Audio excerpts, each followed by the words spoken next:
देखिए कि किस तरीके से रैपिड एक्शन फोर्स अब पूरी तरीके से एक्शन में नजर आ रही है और फोर्स ने ये मोर्चा अपने हाथों में ले लिया और अब किसानों को पूरी तरीके से तितर बितर किया जा रहा है। तस्वीर आपको दिखा रही है किस तरीके से, देखिए आंसू गैस के गोले जो है वो दूर से ही फेंके जा रहे हैं इन किसानों पर और कोशिश की जा रही है किसानों को पूरी तरीके से काबू करने की। और वही देखिए कि किस तरीके से किसान जो है अपने हाथों में जो डंडे और बाकी उपकरण मौजूद है उसका इस्तेमाल कर ओवरब्रिज की जो रेलिंग है उसको तोड़कर अपने हाथ में ले ले और ये पूरी तरीके से कानून व्यवस्था को अपने हाथों में लेने की तस्वीर आप देख रहे हैं इस वक्त। आप देखिए किस तरीके से पहले धीरे धीरे यहाँ पर रेलिंग तोड़ने की कोशिश की गई और उसके बाद अगर एक हिस्सा रेलिंग का टूट चुका है उसके बाद उन्होंने पूरी रेलिंग जो है वहां पर तोड़ दी। तस्वीर आपको दिखा रहे पूरी प्रक्रिया अभी भी किसानों की तरफ से जारी है। किसानों का दिल्ली मार्च और सीधी एक्सक्लूसिव तस्वीरें आप देख रहे हैं जनसत्ता पर कि किस तरीके से यहाँ पर पहले आंसू गैस का उपयोग किया जा रहा था लेकिन उसके बाद अब वाटर कैनन और आंसू गैस दोनों का एक साथ इस्तेमाल किया जा रहा है और किसानों को खदेड़ा जा रहा है।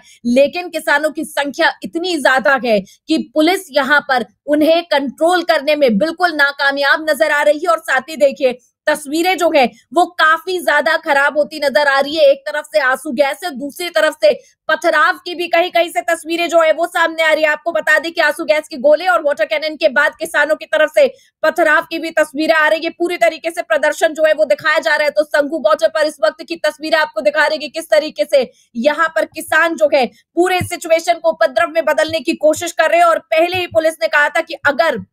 इस किसान आंदोलन की आड़ में जानबूझकर यहाँ पर कानून व्यवस्था को उजाड़ने की कोशिश की गई, उससे खिलवाड़ करने की कोशिश की गई तो ये ठीक नहीं होगा। अभी तक आपको बता दी कि सुबह से लगातार 5-6 घंटे बीत चुके हैं लेकिन यहाँ पर जो किसान है वो रुकने का नाम नहीं ले रहे और दूसरी तरफ पुलिस है जो कि यहाँ पर इंतजाम को लेकर पूरी तरीके से चाक चौबंद नजर आ रही है। तो पंजाब और हरियाणा के किसान दिल्ली कूच के लिए अड़े हुए हैं। पंजाब हरियाणा बॉर्डर पर किसान पुलिस के बीच में झड़प जो है उसकी तस्वीरें सामने आ रही, लेकिन ये सवाल है कि इस प्रदर्शन में कौन कौन से लोग जो है वो संगठन में शामिल है, क्योंकि इन तमाम चीजों के बीच में जो लोग सिर्फ उपद्रव फैलाने के लिए इन जगहों पर इकट्ठा होते हैं उनको आइडेंटिफाई करना पूरी तरीके से मुश्किल है। क्योंकि एक तरफ किसान बार बार ये बात कह रहे हैं कि हमें सिर्फ इस आंदोलन से मतलब है, हमें कोई भी उपद्रव नहीं करना, लेकिन दूसरी तरफ जैसा कि पुलिस को डर था कि इस उपद्रव की आड़ में कुछ जो उपद्रवी है वो यहाँ पर जानबूझकर कानून व्यवस्था से खिलवाड़ करने की कोशिश करेंगे और वैसी ही तस्वीरें जो है सामने आ रही। इस वजह से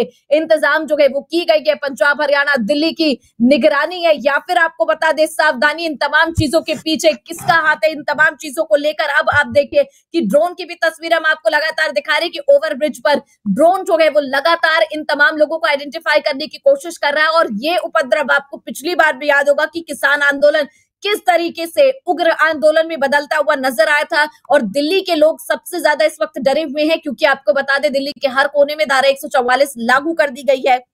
और साथ ही साथ सबको हिदायत दी गई है कि एक जगह पर इकट्ठा होने की जरूरत नहीं, अन्यथा कड़ी कार्रवाई होगी। और इस वक्त दिल्ली के अंदर कोई भी ट्रैक्टर या ट्रॉली जो है वो अंदर नहीं जा सकते और अगर जाएंगे तो उनके पास से कोई वैलिड परमिट होना चाहिए, उनकी पूरी जांच होगी, उसी के बाद यहाँ पर अंदर जाया सकेगा। किसानों के प्रदर्शन को देखते हुए पंजाब कांग्रेस अध्यक्ष अमरिंदर सिंह राजा वनी ने साथ में कहा कि किसानों को कानूनी जो मदद है वो मुहैया कराई जाए। कांग्रेस ने इस बात को लेकर बात भी की थी, कहा था कि जो यहाँ पर कानूनी चीजें हैं वो यहाँ पर फ्री में उनको दी जाएगी, यानी इस तरीके से जो भी चीजें यहाँ पर हो रही, क्योंकि इस उपद्रव के बाद कई किसानों के ऊपर केस हो सकते हैं क्योंकि यहाँ पर आपने देखा कि किस तरीके से सरकारी प्रॉपर्टी, सरकारी संपत्ति को तोड़ने की कोशिश की गई। ड्रोन की भी तस्वीरें आप देख रहे हैं जो इन लोगों पर लगातार नजर बनाए हुए गए।